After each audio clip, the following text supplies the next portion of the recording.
Hi hello नमस्ते, कसे आहात सगळे. तर आजचा व्लॉग जरा स्पेशलच आहे आणि हटके आहे, कारण या व्लॉगमध्ये आहेत माझ्या मैत्रिणी.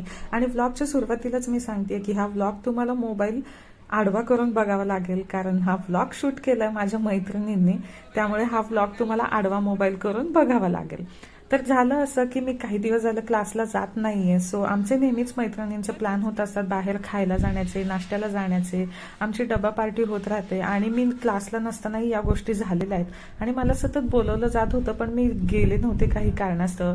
आता माहेरी पण जायचंय आणि मैत्रिणींना माहिती होतं की मी माहेरी जाणार आहे. सो आदल्या दिवशी मला कॉल आला होता की स्मिता, उद्या नाश्त्याचा प्लॅन केलेला आहे, तर तुला यायचंय. म्हटलं चला, जाण्याआधी सगळ्यांची भेट पण होईल आणि नाश्ता पार्टी पण होईल.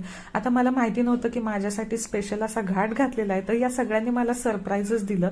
माझ्या डोक्यात असं काहीच नव्हतं की मला असं सरप्राईज मिळणार आहे. तर सगळ्यांनी एकदम छान छान नाश्ता बनवून आणला होता. माझं खूप लाड केले सगळ्यांनी, मला छान छान गिफ्ट दिले, खूप ब्लेसिंग्स दिले, खूप हसले मी आणि खूप मजा आली. आयुष्यातले काही क्षण असतात ते परत येत नाही आणि ते मेमोरेबल माझ्या मैत्रिणींनी केलेत. तर काही गोष्टी अशा असतात की ज्या आपण न बोलता ओळखल्या जातात आणि त्या फक्त मैत्रिणीच ओळखू शकतात. तर अशी असते मैत्री. आयुष्यात काही झालं आणि काही नाही झालं तरी मैत्रिणी असणं खूप महत्वाचं असतं, कारण जेव्हापासून मैत्रिणी आल्यात ना, तेव्हापासून मन मोकळं करायला कोणीतरी मिळालंय. आणि या सगळ्या मैत्रिणी अशा आहेत की एक कॉल केला तर धावत पळत सगळ्याजणी येतील. तर खूप दिवसांपासून सगळ्यांचं चाललं होतं की स्मिता, तुला काय खायचंय सांग, आम्ही तुला बनवून देऊ, करून देऊ.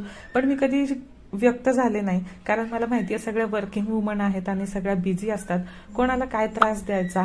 म्हणून मग काय, मैत्रिणी मैत्रिणी असतात, त्यांनी माझ्यासाठी हा घाट घातला आणि मला छान असं सरप्राईज दिलं.